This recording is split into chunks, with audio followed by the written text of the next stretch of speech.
welcome here. Praise God.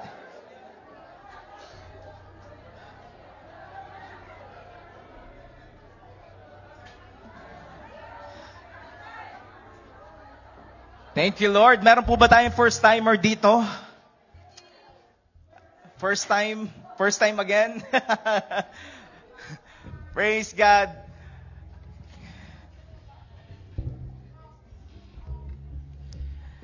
Sino po dito ang naniniwala ang Diyos ay mabuti? Hindi lang siya mabuti, siya ay mabuti sa lahat ng panahon. Amen.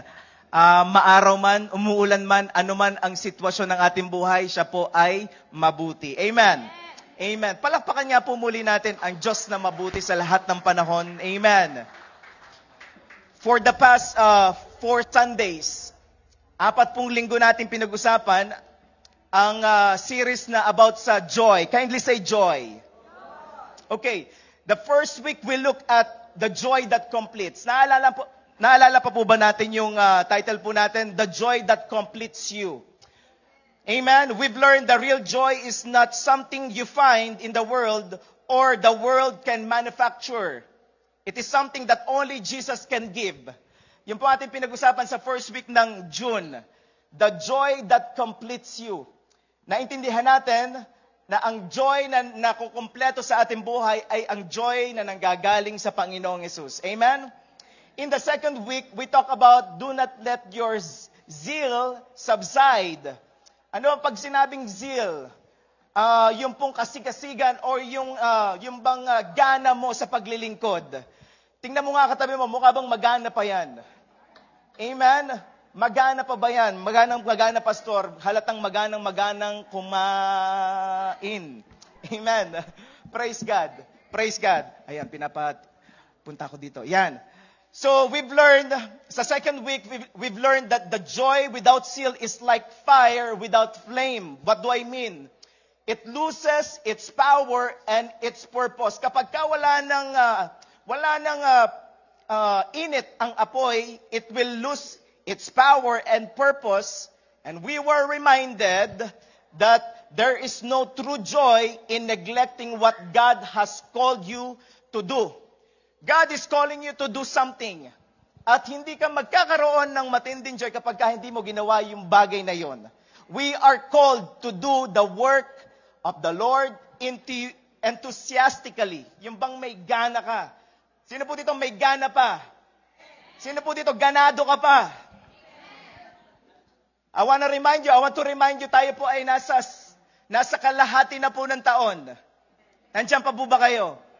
Ang Diyos ay mabuti. Sinamahan niya tayo simula sa January, February, March, April, May, June. At papunta na tayo sa another 6 months of this year. I do believe hindi pa tapos si Lord. Greater things are still yet to come. Sabihin mo sa katabi mo, greater things are still yet to come.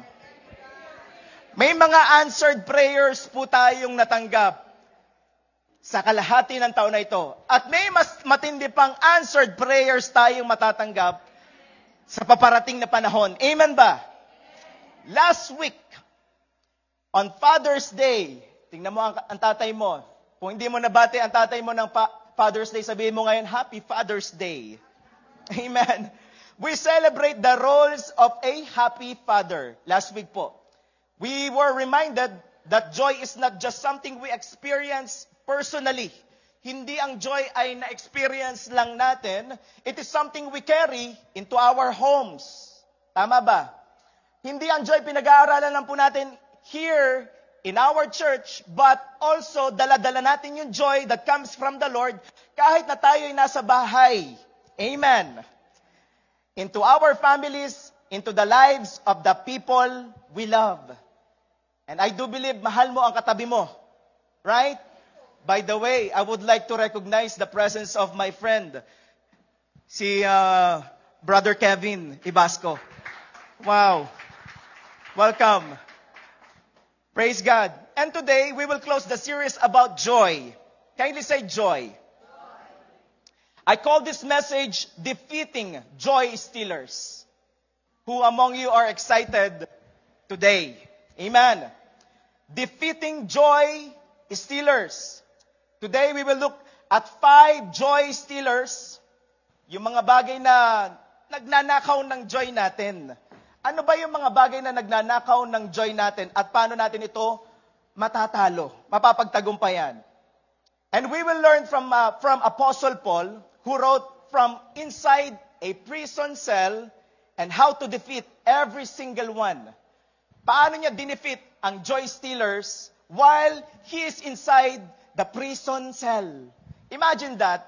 Nasa loob siya ng kulungan, but then he's talking about joy. You are inside of something like a very hard situation, but you're talking about joy?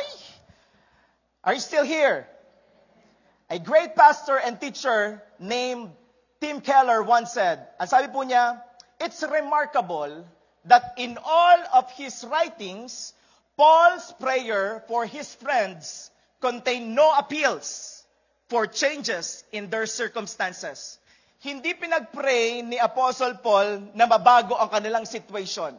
Never niyo pong makikita sa Bible na sinabi ni Apostle Paul, ipag-pray po ninyo na mabago ang sitwasyon niyo. Instead, sinabi ni Paul, in the midst of your situation, the joy of the Lord is your strength. Are you still here? Paul never prayed, Lord, fix their situation. Lord, make their life easier. Hindi po sinabi ni Apostle Paul, Lord, take away their problems. Instead, Paul prayed for joy. Paul prayed for peace. Paul prayed for love. Kindly say love. At malalaman natin, bakit ba pinagprayo ni Apostle Paul? Why?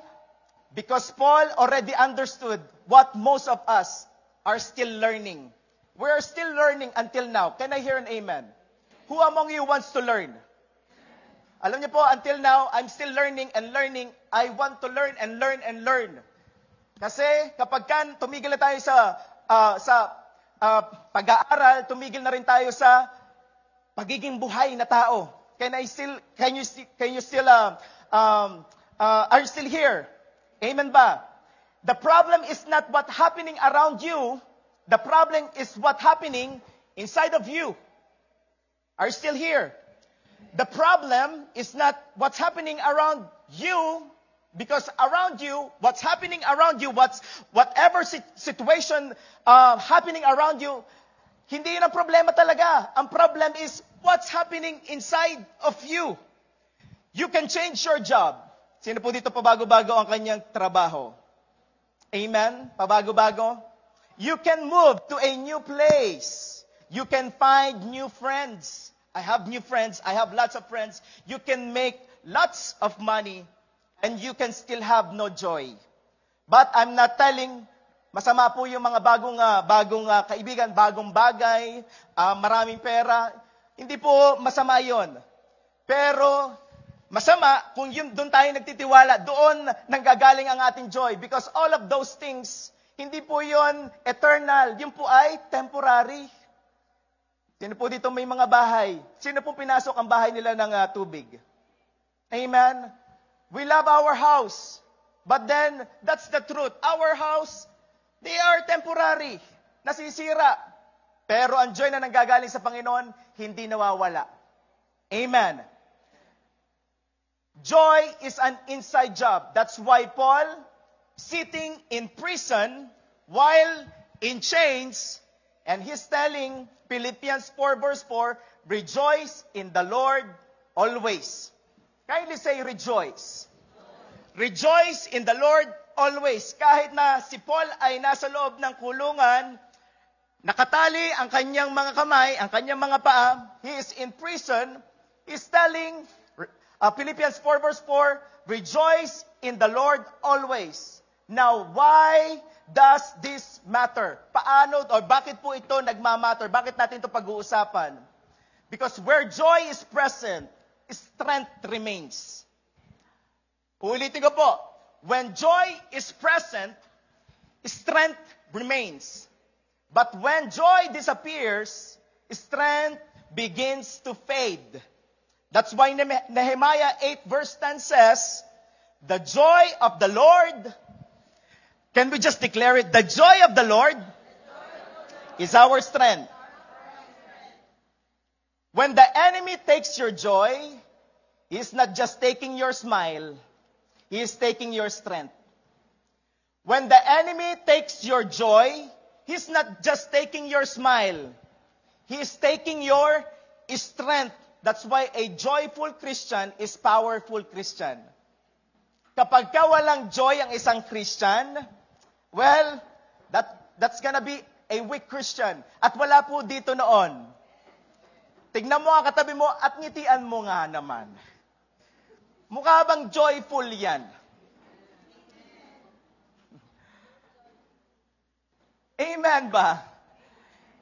That's why ang kaaway po, ini-aim ng kaaway na nakawin ang joy mo, hindi suddenly, kundi unti-unti. I will give you a picture to help you understand what we are talking about right now. Makinig po kayo, sa pogi ngayon, sana sa unahan, biyaya ng Panginoon. Imagine a car tire. Na-imagine po niyo po ba ngayon? Imagine a car tire right now. That is full of air. Anong mangyayari kapag ginamit mo ang tire na punong-puno ng hangin? It runs well. Can I hear an amen? It moves forward smoothly and no problem. Right? But, kahit na gaano kaganda ang tire, kapag may butas yan, maybe hindi mo agad makikita na yan po ay lumiliit. If there is a small hole in that tire, you will not notice it right away. It does not blow up suddenly. Can I hear an amen? Naka-experience na ba kayo na ang inyong gulong ay merong maliit na butas? There's a small hole. It just slowly and quietly loses its air. Are still here? Not suddenly, but day by day, little by little, until one day you wake up and the tire is already flat. And you are wondering, why can't I move forward? Why is everything so hard? It's so hard to go to church. It's so hard to go to my life group. It's so hard to obey God. Why? Kasi may butas.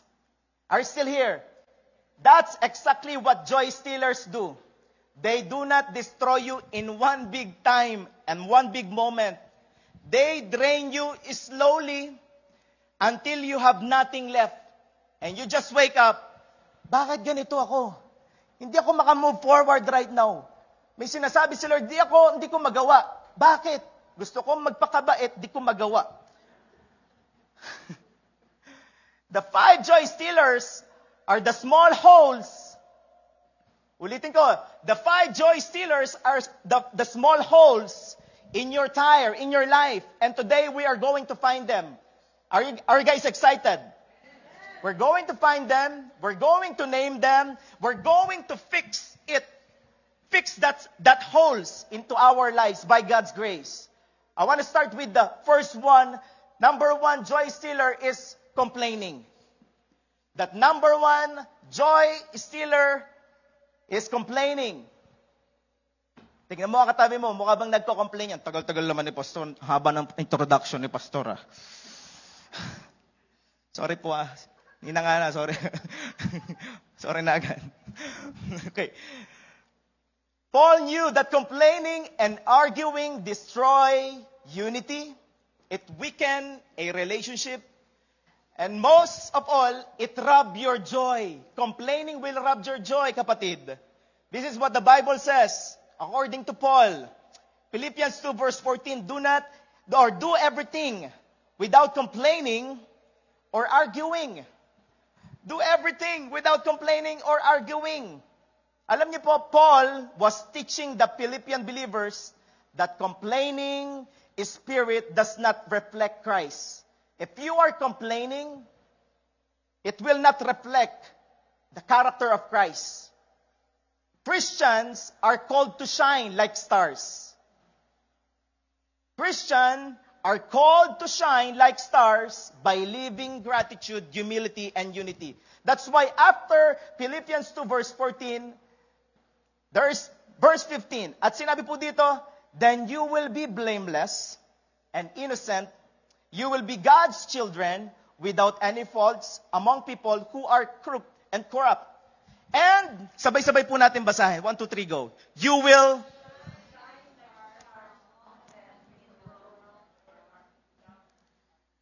Ayan, bakit may napapunta diyang argue eh? Hanggang in the word lang tayo. Napadagdag ata. Okay. You will shine like stars among them in the world.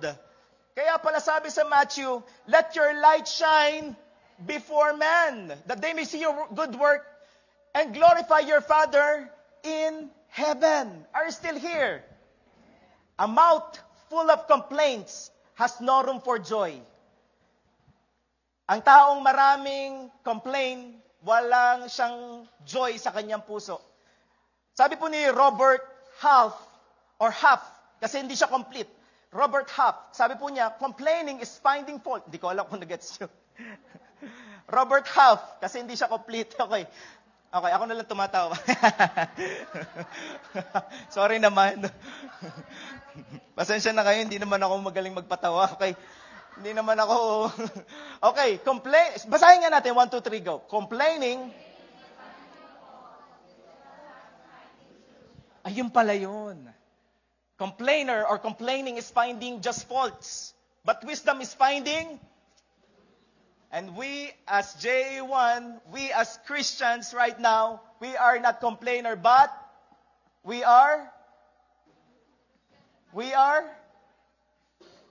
find solution. We find ways, ika nga, BDO. Okay? I don't know if you remember, the Israelites in the Old Testament were slaves in Egypt for how many years? 400 years po silang slaves ng Egypt. And God miraculously and powerfully set them free. Pinalaya sila ng Panginoon, gumawa ng miracle ng Panginoon. Anong ginawa ng Panginoon? God opened the Red Sea. Yes. God opened the Red Sea. He made a road through the water. God walked them out of slavery with His mighty hand. But guess what? After 3 days that God did a miracle to them, after 3 days, Israelites experience, they are complaining. They're complaining about water. They are complaining about food. They are complaining about Moses. They complain a lot. Alam niyo po, sa totoo lang, most of us, para tayong mga Israelites sometimes, we experience the greatness of our God, but after 2 days, after 3 days, we forgot what God did before. Tama ba? They witnessed one of the greatest miracle in all history. Imagine that, nandun ka, naglalakad ka sa gitna ng Red Sea, tuyong-tuyo, at nakita mo, si Nemo. Nemo nga ba yun? Nakita mo, wow! May mga isda sa paligid. Bakit? Nahati po ang Red Sea. Imagine that's great miracle in all history. Can I hear an amen? Imagine nandun ka, nakikita mo, grabe, matindi tong ginawa ni Lord. Pero after 3 days, nagreklamo ka na uli, parang walang ginawa si Lord.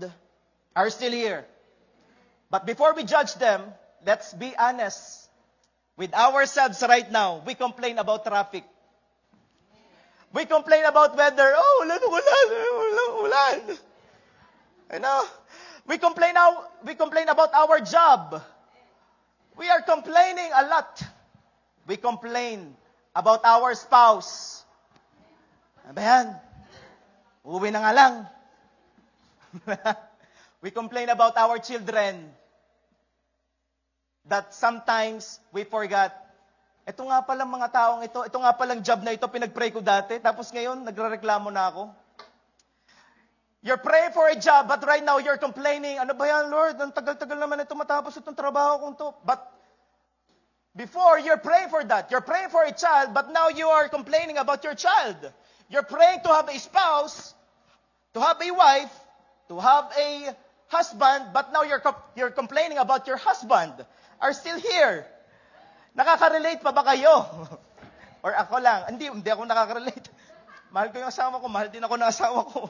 Amen? Amen? We complain about what God has not done yet, while we forget everything He has already done for us. And I want to tell you something. Every time we complain, we forget how faithful God has been to us. Every time you complain, you just forgot how faithful God has been to you. Sino po dito nakaranas ng faithfulness ng Panginoon? In those times na tayo po ay magko-complain, just remember, ang buti pa rin ni Lord. Ang buti pa rin ni Lord. We are complaining about what's happening right now in Canada. Ano ba yan? Dati, ganito. Dati, malalaki yung kinikita namin. Ngayon, malalaki pa rin in Jesus' name. Dati, ang bababa ng gastusin ngayon, mas mababa. Amen. We are just declaring. Nakaka-relate ba kayo? Dati ang baba ng bayarin ng gas ngayon, ang mamahal. Complainers focus on what is missing. Thankful people see what God is doing. Pwede ba natin basahin po yan? 1, 2, 3, go. Complainers. Thankful people. Right now, I want to challenge you. Pwede bang mag-isip ka ng bagay, kahit 2 bagay na pwede mong ipagpasalamat sa Panginoon? Come on. Ako, nagpapasalamat ako dahil nakakapagtagalog ako right now. Lord, thank you, Lord. Amen. But at the same time, I also practicing speak in English. Amen. By God's grace. Amen ba? Nakapagpasalamat na ba kayo? Amen. Thankful people see what God is doing. What God is doing right now. And how Paul defeated it. Paano ni Paul dinefeat being a complainer? Philippians 4:11. Sabi ni Paul, "For I have learned how to be content with whatever I have." I have learned. Kindly say learned. Paul said he learned, not I was born this way. I was born this way. Okay. Not it always easy for me. Hindi sinabi ni Paul. Sinabi ni Paul, I have learned. Kindly say learn. Natututunan po ito. Being contented. Being content ay natututunan. Contentment is not a personality type, it is a practice. Can I hear an amen? Paano dinefeat ni Paul? Naging kontento siya kung anong meron sa kanya. At sino bang meron, or ano bang meron si Paul? Walang iba kundi si Jesus. He's just telling, I have Jesus, I am contented because I have Jesus, I have everything. Philippians 4 verse 12, ituloy po natin ang verse, I know how to live on almost nothing or with everything. I have learned the secret of living in every situation, whether it is with a full stomach or empty, with plenty or little. Because contentment is not having everything you want. Contentment is knowing that Christ is enough or more than enough. No matter what you have or don't have, Christ is enough. Yun po sinasabi ni Apostle Paul. Ang sinabi ni Apostle Paul, he learned. If Apostle Paul learned how to do it, you can learn how to do it as well. Are you still here? You can be contented.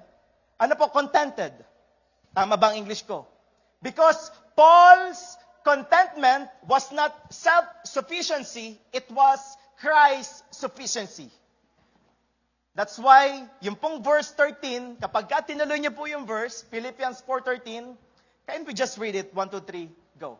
For, ayun pala yun. Yun pala ang ibig sabihin nun. Kontento siya sa Panginoon. Dahil kontento siya sa Panginoon, Lord, kaya kong gawin lahat ng bagay because you are with me. I am content because you are with me, O God. Hindi mo ko pababayaan. Amen. Paul defeated complaining by learning contentment in Christ and counting God's blessing. Now, this is the challenge. Every day, let's count God's blessings. Are you still counting God's blessing? Are you still counting it? Our God is more than enough. When we have Jesus, we have everything. Are you still here? Number 2, malapit na ako matapos. Laging sinasabi ng pastor, malapit na ako matapos. Complaining and number 2, comparing. Comparing. Comparing. When you are always looking at someone else's life, you will never enjoy your own life. Alam niyo po, we are in a generation that is addicted to social media. We are addicted to social media than socializing to other people. And you know what? Many people no longer take time to talk with one another. Many people right now in this generation, they no longer take time to talk with one another. Praise God for our life groups. Life group leaders, nandiyan pa ba kayo? Praise God for the lives of the life group leaders. Alam niyo po, right now, I see people, they don't have time to talk with one another. Instead, they prefer to talk to ChatGPT. They prefer to talk to ChatGPT sa mga AIs instead of talking to the real person. And guess what? Most of the people right now, they trust more AI than people are still here. They trust more AI than their parents. They trust more AI than their pastors.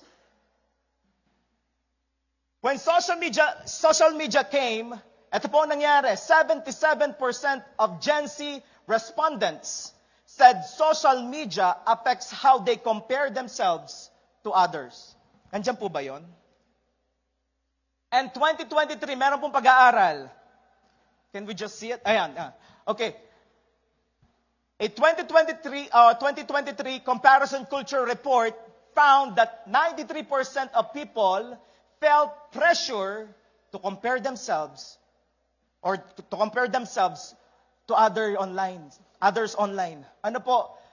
Ito ay nakaka-apekto po sa mga tao right now, social media. Social media has turned comparison in a daily habit. At alam niyo po, no wonder so many people right now, they are losing their joy because of comparison. Are you still here? Comparing their house looks better than ours. Their family looks happier. Their ministry is growing. How about mine? Their children are better behaved. Mas mababait yung mga anak nila. Their life looks perfect. But you know what? Alam niyo po, not everything you see on social media is true. Hindi lahat na nakikita natin sa social media ay tunay. Hindi po. Not everything. Maybe some, but not everything. Theodore Roosevelt said these words. Sabi niya, comparison is the thief of joy. That's why whenever you compare yourself, nawawala yung joy. Yan po ay number 2. Kung bakit nawawala ang joy. Because you keep on comparing yourself to other people. Comparison does not just steal your joy, it blinds you to the blessing that you already have. It blinds you. Akala mo wala ka, pero ang totoo meron ka naman . You're comparing yourself. Sana yung ilong ko, pointed nose. Pointed lang kasi, okay. Sana yung kilay ko, pantay, kagaya niya. Sana matangkad din ako, maputi din ako. But you know what? God made you uniquely and beautifully, wonderfully, perfectly. Amen? Amen? Maganda ka, gwapo ka. Amen? Sabi mo nga sa katabi mo, you are enough. Amen? You get so busy watching what God is doing in someone else's life that you completely miss what God is doing in yours. You completely miss what God is doing to your life because you keep on comparing yourself to other people. Alam niyo po, napakalungkot ng isang taong keep on comparing and comparing. Paul did not spend his life looking left or right. Hindi po ginawa ni Paul yon. He did not compare his ministry to Peter's ministry, to John's ministry. Hindi niya ginawa yon. He did not measure his suffering against someone else's blessings. Lord, bakit ngayon until now I'm still waiting for my answered prayer? Buti pa sila. Well, God is doing something in your life. Hindi mo lang nakikita. Pero ang timing ni Lord is always perfect. Philippians 3:13, ito ang sabi ni Paul, forgetting what is behind and straining toward what is ahead. Ang sabi niya, I press on toward the goal. People or Paul kept running in his own race. Paul kept running in his own race. His eyes were not on the runners or other runners. They were fixed on Christ and to the finish line. Hindi nakapokus si Apostle Paul sa ginagawa ng Lord sa ibang ministry, sa ibang buhay. Nakapokus si Paul, Lord, magpo-focus ako sa race na ibinigay mo sa akin at dun sa finish line na ibinigay mo sa akin. Dahil sa totoo lang, magkakaiba talaga tayo ng takbuhin. Magkakaiba tayo ng assignment. Pag minsan you're comparing, sana ganun na lang din ako. Sana ganun na lang din ako. Pero meron talagang ginawa si Lord sa iyo na talagang unique para sa iyo. Amen? Meron ako sasabihin. Comparison will slow you down because you cannot run the race while watching someone else. Comparison will just slow you down because you cannot run the race while watching someone else. You're just watching. Sana gano'n na rin ako. Sana. Church, God did not call you to be someone else. He called you to be faithful with what you have. God did not call you to be someone else. Naalala ko po si David nung haharapin na niya si Goliath. Alam niyo po anong nangyari? Pinasuot sa kanya ni Saul ang armor niya kay David. At alam niyo po sabi ni David, hindi to fit sa akin. Hindi ako makakakilos ng maayos. Alam niyo po, most of us, sinusuot natin yung armor ni Saul na hindi naman fit sa atin. Because we keep on comparing, I should be Saul. Stop comparing your story to someone else's story. Stop wearing Saul's armor. God made you unique for His own glory. Are you still here? That's why stop comparing your story to someone else. Stop comparing. Start enjoying the unique journey God has prepared for you. Just enjoy the journey. Lord, I thank you, Panginoon, sa ginagawa mo sa buhay ng kapatid kong yon. But right now, I will enjoy my journey right now. Because I do believe you are doing something good and something great in my life. At hindi ka patapos. Alam nyo, i-enjoy natin ang journey natin. Amen? Don't compare your journey to someone else. Don't compare your life to someone else. Amen ba? You can rejoice sa ginagawa ni Lord sa kanilang buhay, but don't compare. You have your own story, you have your own testimony, at paparating na ang answered prayer mo. Number 3, joy stealer, criticizing. Puro siya, no? Una, ano yung una? Complaining. Number 2, comparing and criticizing. Criticizing. Philippians 4 verse 2. Ang sabi ni Apostle Paul, now I appeal to Euodia. I don't know if I speak it rightly. And Syntyche. Ano po? Ito pong dalawang woman na ito. Kasi makikita niyo po, Philippians 4:2 and 3, sinabi doon ni Apostle Paul, these two women, si Euodia at si Syntyche, are napakatinding workers ng Philippians. At sabi diyan, please Because you belong to the Lord, settle your disagreement. Settle your disagreement. Ang sinabi ni Apostle Paul, now I appeal. Now I appeal sa inyong dalawa. What is Paul telling? Paul is lovingly and seriously addressing these two women. At sinasabi ni Apostle Paul, because you belong to the Lord, kindly say to your neighbor, you belong to the Lord. Because you belong to the Lord, what does it mean? Their relationship with Christ should be greater than their disagreement. Maybe, may mga taga-ibang church, but hindi po natin sila kalaban. Maybe we are comparing, dapat kasi tayo once saved, always saved. Dapat kasi ang dami nating pinagtatalunan. We have lots of disagreement. Pero ang sinasabi ni Lord, you belong to the Lord. Hindi naman kailangan na makipagtalo tayo dyan. Kailangan ba natin pagtalunan yan? Sino bang Savior natin? Sino Savior natin? Si Jesus. Ano nagmamatter? Si Jesus. Amen? Ngayon, kung yang pagtatalunan natin ay makakasira lang ng relasyon natin at bibigat lang ang pakiramdam mo, wala talagang mananalo, well, just, okay, kung yan ang iyong pinaniniwalaan, edi okay. But, ang tagapagligtas naman natin ay walang iba kundi si Jesus. At na kay Jesus ang aking faith. Can I hear an amen? Settle your disagreements. Marami pong disagreements. Marami kang disagreements nakakaharapin. Being a Christian, there's a lot of disagreements. Ay, nakakapagod. But I just put my faith in Jesus Christ alone. Amen ba? Philippians 4 verse 3, nakalagay po ba dyan? Hindi ko na ilagay. Okay. Even in Paul's favorite church, Philippians is Paul's favorite church.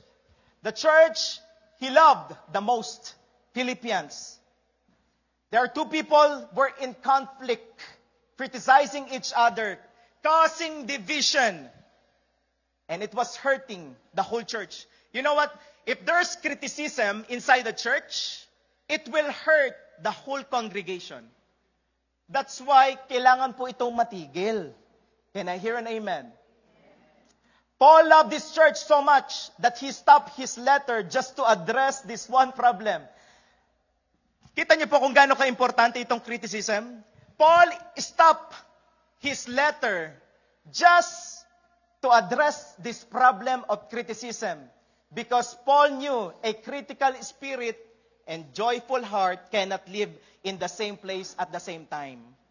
Kapag ka maraming criticism inside a family, I do believe, walang joy dyan. Ang daming criticism. Critical people are very tiring to be around. Tama ba? Tama ba? But here is what is really happening underneath. Sa totoo lang, they are hurting. We criticize others because we have wounds inside what we have never dealt with. Kailangan gumaling. Kaya nagkakaroon ng criticism sa isang organization, sa isang community, dahil sa totoo lang, merong wound na kailangang gumaling. Criticism is not a mouth problem. It is a heart problem, actually. Anong sinabi ni Apostle Paul? Paano niya to dinefeat? Paano na-defeat ang criticism? Magugulat po kayo sa verse na sumunod po doon. Philippians 4 verse 6. Ang sabi niya, do not worry about anything. Instead, pray about everything. Paano dinefeat ni Paul ang criticism? Pray. Kindly say pray. Instead of criticizing, start praying. Are still here. Because prayer changes things that criticism never can. Instead of criticizing others, start praying for them. Amen ba? So the next time, I'm praying, Lord, I am praying, each and every one of us, we are praying for each other. It's really easy to criticize others. But this is my question. Did you pray for them? Did you pray for them? Now God is reminding us, let's pray for them instead of criticizing them. Are still here? Number 4, lapit na. Compromising. Letter C pa rin. Compromising. Number 1, complaining, comparing, criticizing, and compromising. As followers of Jesus Christ, mga followers of Jesus, pumalakpak. Amen. Thank you, Lord. Thank you, Lord. We are your followers. Our standard is not what culture accepts, but what God approves. Ang standard po natin, hindi yung sinabi ng culture, because culture will change. Tama ba? Dati, di ba? Sobrang ayos pa rin naman. Kaya lang ngayon, ang culture pa iba, pasama ng pasama. But our standard as Christ follower, it is what God approves. Ano ba yung sinabi ni Lord sa kanyang word? Because, sa totoo lang, compromise often begins with small choices. Tama ba? Yung bang compromises? At first, yung compromises, it seems harmless. But compromise, it slowly drains your joy. Because you cannot enjoy peace while ignoring your conviction. May sinasabi si Lord sa kanyang word, pero hindi natin ginagawa. Alam nyo, ang mga bagay na sinabi ni Lord sa kanyang word, it is not just for us na tayo ay, bakit ganon? Ang mga sinabi ni Lord ay parang pinahihirapan tayo. No. That's for your protection actually. Nandyan pa ba kayo? Ang mga bagay na sinabi ni Lord ay protection po ninyo. Imagine this, you are playing basketball and there's no rules. Anong gagawin ng mga naglalaro? Pwede pa lang kung anong gawin eh. Suntukin ko na to. Sa tingin niyo matutuwa kayo? Hindi. That's why rules. Hindi po yan para pahirapan kayo. Rules are for your protection. Kapag ka may sinabi si Lord, gawin natin. It's for your protection. Pag minsan inaakala lagi natin, we are nasa grace na tayo. Gagawin ko na kahit anong gustong kong gawin. No. May sinabi si Lord eh. Kung anong iyong tinanim, aanihin mo. Whatever you sow, you will reap. Right now, sow good things. Amen ba?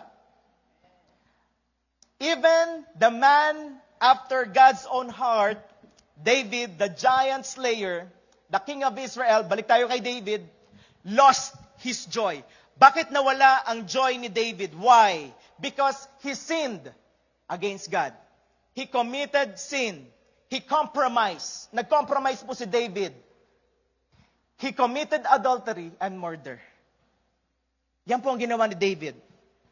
Compromise may seem harmless in the moment, but it slowly steals your joy. Yung mga small compromise, may sinabi si Lord, wag mong gawin, pero ginawa mo pa rin. Well, it slowly steals your joy. And look what happened to David. After he sinned against God, David did not pray, Lord, restore my kingdom. Lord, restore my reputation. Instead, he cried out. Psalms 51 verse 12. Ang sabi ni David, can we just read it? Restore to me. Yung pong mga simple compromise, hindi lang natin alam, nawawala na tayo ng joy. Ninanakawan tayo ng kaaway ng joy. David understood that sin had stolen his joy.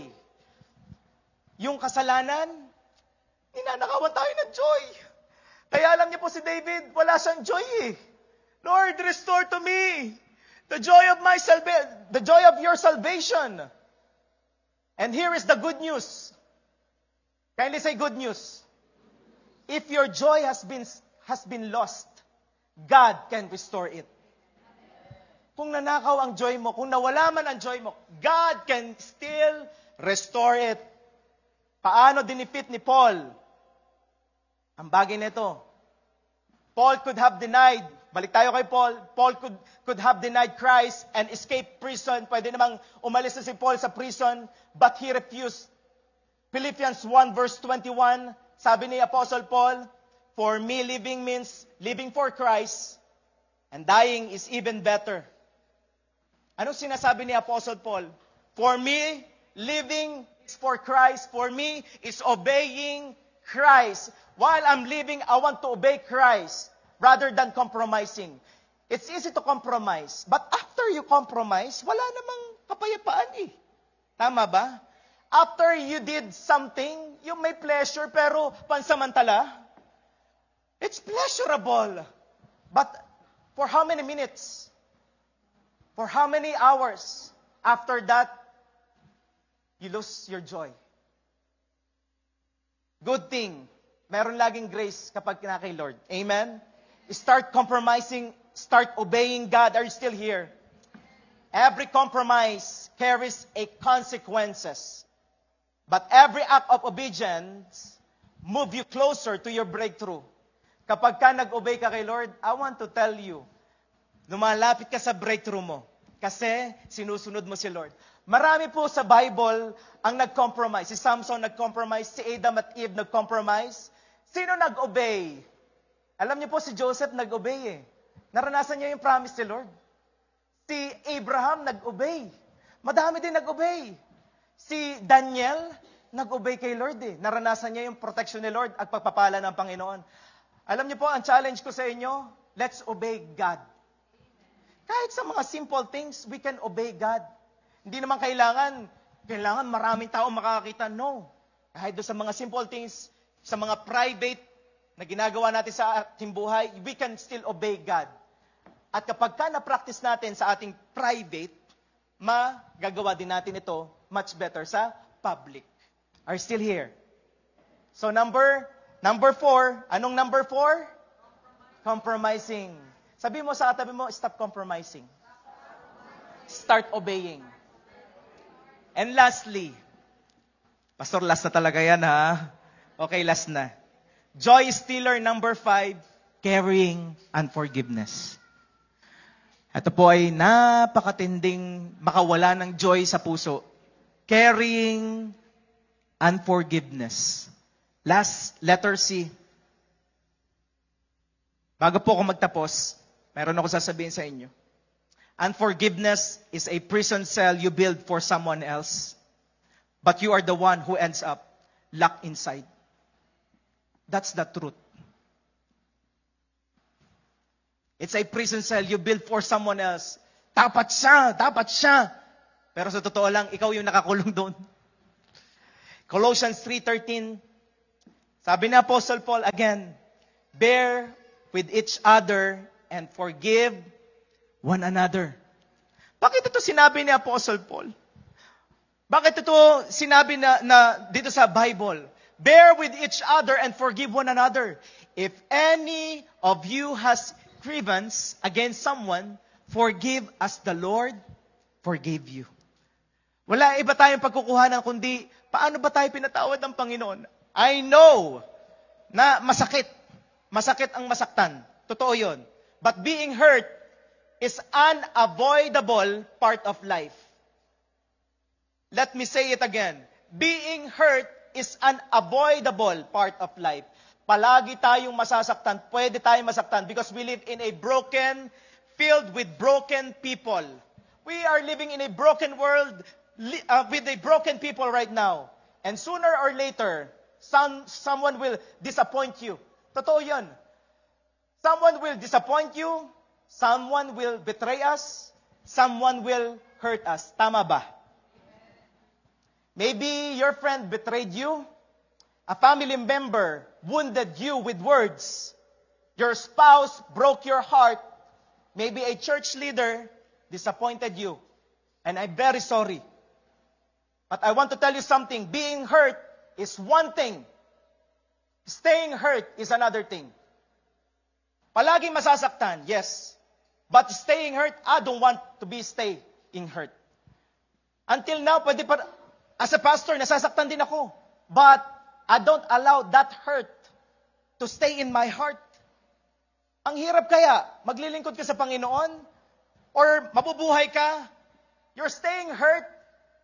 Ano tanong nangyayari? Madaming nasasacrifice. Nasasacrifice yung emotion mo, yung blood tumataas, yung presyon mo tumataas. Ang daming nangyayari sa buhay mo kapag ka punong-puno ka ng galit at hindi po worth it. Kindly say hindi worth it. That's why Paul reminded us, forgive. Forgive. You may not talk about it, but you can still carrying it. You know what? Some of the people, the hurt that they experience become their identity. Yung pong ibang tao, yung kanilang mga experiences na sila'y nasaktan, they became their identity.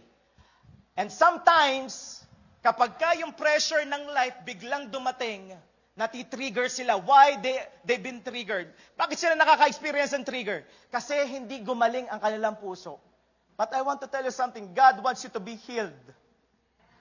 Not only physically, but also emotionally, also spiritually. God wants to heal your heart, kapatid. Unforgiveness feels like power, but it's actually prison. Akala natin, hindi gaganti ako, dapat kasi ganito yung nangyayari sa kanya. Well, akala mo power yan, pero ang totoo niyan, prison yan. Nakakulong ka. Kailangan mong lumaya. Who among you wants to be free? Amen? Forgiveness does not mean what did they do is okay. Hindi sinasabi ng forgiveness, okay lang yung ginawa nila. No, hindi naman yun na sinasabi ng forgiveness. Forgiveness means I refuse to let what they did keep my joy. Forgiveness means I refuse to let what they did keep stealing my joy. Yan ang sinasabi ng forgiveness. Hindi ko hahayaan na ma-steal nila ang joy ko. That's why I will let it go. I will let it go. Pastor, nasasaktan ka pa ba hanggang ngayon? Yes, of course. But I let it go. Why? Hindi naman nagmamatter ang sasabihin ng tao. Ang magmamatter pagdating ng panahon, ano bang sinasabi ni Lord? I want to remind you, haharap po tayong lahat sa Panginoon. Hindi nagmamatter kung ano man nasabihin ng iba. Ang nagmamatter, haharap ka kay Lord. Ano kaya sasabihin, Lord? Welcome. Well done, my good and faithful servant. Ano sasabihin ni Lord? How Paul defeated it. Alam niyo po na-experience si Paul? Paul was abandoned and betrayed by people he trusted. Na-experience po ba natin mabetray? Ma-experience ba natin tayo po ay ma-abandon? Ito po kasi nangyari kay Apostle Paul, 2 Timothy 4:16. At my first defense, no one came to my support, but everyone deserted me. Everyone deserted me. May it not be held against them. Everyone left Paul, yet Paul chose to release offense. Paano tinalo ni Paul ang offense? He just released it. And God is talking to us right now, release it. We need to release it. Release it. Alam niyo po kung bakit? Because Paul knew that carrying bitterness and unforgiveness would only rob his joy. Pagkapuno ka ng galit, hinanakit sa iyong puso, it will just rob your joy. That's why, just release it. Lord, I forgive. I forgive. Fake it until you make it. Lord, I forgive. I forgive. I forgive. Who among you wants to forgive right now? Sino dito may natutunan siya sa 5 bagay? Paano ito matatalo? Itong 5 stealers. Number 1, ano yung unang stealer? Complaining, don't complain. Number 2, comparing and compromising and criticizing. And number 5, carrying unforgiveness. I just want to invite you to stand up right now, and we're just going to pray.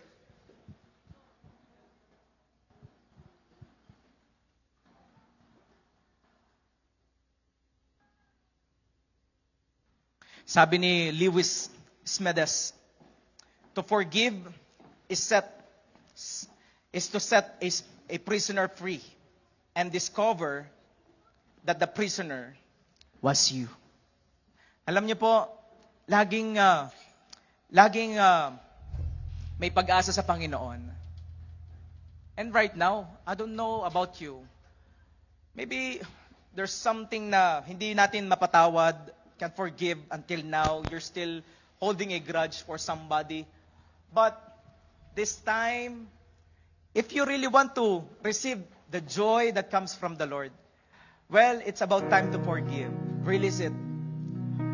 Now, do sa 5 things na yon, maybe merong isa doon, or dalawa doon, or how many bagay. Pastor, yung mga bagay na yon, lahat tama sa akin. Well, good for you. Alam mo na tinatamaan ka. At alam niyo po sinasabi ng Panginoon, my grace is sufficient. We're just gonna ask God's grace. Lord, bayayaan mo ko na hindi ako maging complainer. Lord, bayayaan mo ko, Panginoon. Lord, give me grace not to criticize other people, but to pray for them. Lord, not to compromise. Maybe some of you here, you're compromising. God told you. God is telling you. Maybe some of you here, you're still compromising. Sabi ni Lord, stop that. Stop that. Sex is for married only. Stop compromising. This is about time to stop those things and repent. Sabi ni Lord, once you repent, once you admit, God is faithful to forgive you and to cleanse you, kapatid. There's always fresh start. Whenever you admit, Lord, I committed sin, Panginoon. Lord, I compromise. Lord, ginagawa ko to, Panginoon. Ginagawa namin to. But Lord, I surrender this and I don't want to do this again by your grace. Hingin mo ang biyaya sa Panginoon. Lord, give me grace, Panginoon, to live in purity, to live in holiness. God is talking to you right now. Maybe some of you, until now, you're holding that unforgiveness. It's about time to let it go. Let it go. Let it go. In Jesus' name. Oh, Holy Spirit, we welcome you in this place. Lord, I do believe you are talking to each and every one of us. Lord, right now, Lord, rinig mo ang prayer ng bawat isa. Right now, kapatid, I will give you time to pray, to ask forgiveness. Come on, just pray to God. I will give you time. Come on, come on. Lord, naririnig mo ang dalangin ng bawat isa po sa amin na nandito ngayon. Lord, we want to protect our joy. And Lord, right now, I do believe you are restoring the joy comes from you. In Jesus' name. In Jesus' name. In Jesus' name. Lord, salamat, Panginoon. You are restoring the joy. The joy. Lord, I declare, Panginoon, this church is a joyful church. Lahat po ng umaattend dito, Panginoon, is a joyful church. Dahil kayo po ang hari ng buhay ng bawat isa sa amin. Jesus Christ. In Jesus' name. Lord, I dedicate to you each and every one of us. I am praying, Panginoon, continue to reveal yourself sa bawat isa sa amin. Salamat, Panginoon. You will gonna change us, transform our lives. In the mighty name of Jesus. Come on. Can you just lift up your hand right now? Just lift up your hands. Lord, we're praising you right now. And just sing this song. Come on. Hallelujah. How could I express Thank you, Lord. all my Awitan mo ito. Awitin mo ito para kay Lord. Come on. Hallelujah. Come on. As I often do, living songs dead, and you'll never do. So I join my hands and praise you again and again, 'cause all that I have is a hallelujah,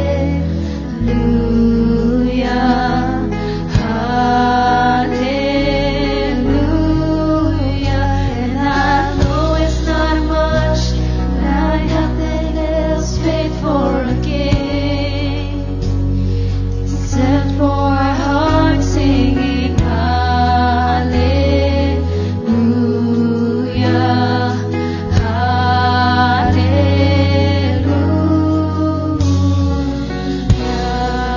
While you're raising your hands, can you just say these prayers? Kindly say, Jesus, Jesus, I believe believe that you died and rose again. you died and rose again. Jesus, Jesus, I open my heart. I open my heart. Forgive me Forgive me for all of my sins.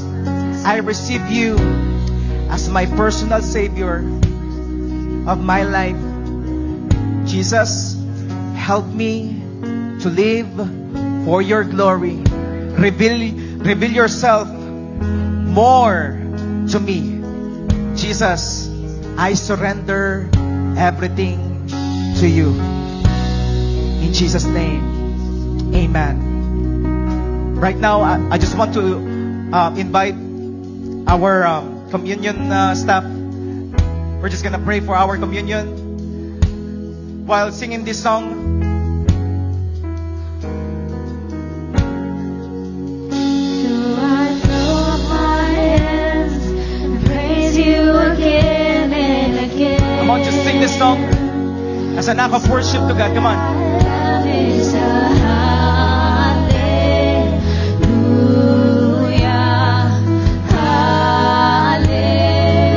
hallelujah. And I know it's not much, but I've nothing else fit for a king, except for a heart singing hallelujah, hallelujah. Sige po, dito po tayo. We're just gonna pray for it. Lord, I'm praying for these elements, Panginoon. Bless these elements. Help us to remember what you did on the cross 2,000 years ago, Panginoon. In Jesus' name, amen. Amen.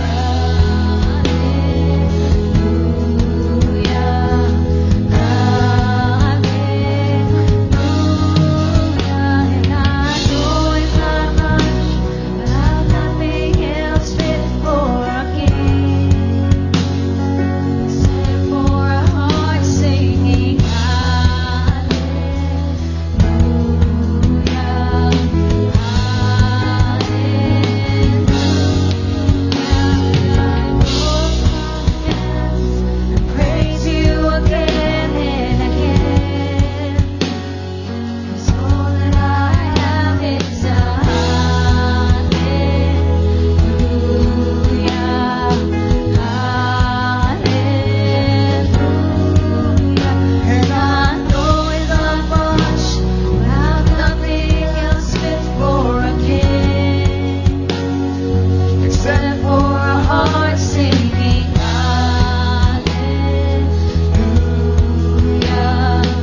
salamat before we eat the bread and drink the juice. And sabi ni Jesus Christ, remember me. Every time we eat this bread, we take this communion, we are remembering what Jesus did for us. Somebody loves you. And that is Jesus. Somebody sacrificed Himself for you, kapatid. Wag natin kakalimutan yun. And right now, we are here to be thankful. Sasabihin natin sa Panginoon, Lord, salamat, Panginoon. Come on, just say it, Jesus. Thank you for loving me, for giving me. Jesus, thank you because greater things are still yet to come into my life. In Jesus' name, amen. Can we just eat the bread?